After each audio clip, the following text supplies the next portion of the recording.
নদীতে যেন মাছ ধরার অভিযান নয়, চলছে এক নীরব যুদ্ধ। ঝুড়ি ভরে তুলে আনা হচ্ছে এমন এক মাছ যা শুধু নদীর পরিবেশই দখল করে নিচ্ছে না, মানুষের স্বাস্থ্যের জন্য হয়ে উঠছে বড় হুমকি। একসময় দক্ষিণ আমেরিকা থেকে এই মাছ আনা হয়েছিল ঘরের অ্যাকোরিয়াম পরিষ্কার রাখার জন্য, কিন্তু সেই মাছই এখন নদীর পর নদী দখল করে সৃষ্টি করেছে উদ্বেগজনক পরিস্থিতি। ইন্দোনেশিয়ার জাকার্তা শহরের নদীগুলোতে এখন আতঙ্কের নাম সাকারফিশ, যা অনেকের কাছে সাফু সাফু নামেও পরিচিত।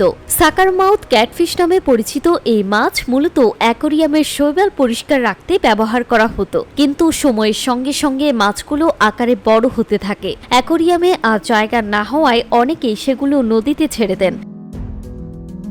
সেখান থেকেই শুরু হয় বিপদ।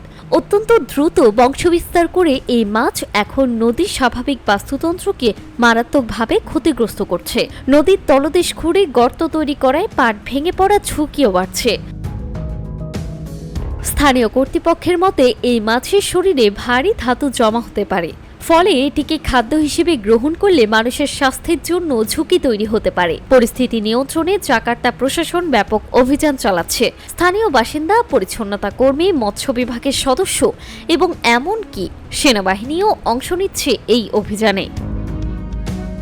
ঝুড়ি ভরে মাছ তুলে এনে মাটি চাপা দেওয়া হচ্ছে। সবচেয়ে উদ্বেগের বিষয় হলো কিছু এলাকায় এখনও এই মাছ দিয়ে বিভিন্ন খাবার তৈরি করা হচ্ছে। তাই প্রশাসন সাধারণ মানুষকে সতর্ক করে বলছে, কম দামের খাবারের লোভে যেন কেউ নিজের জীবনকে ঝুঁকির মুখে না ফেলে।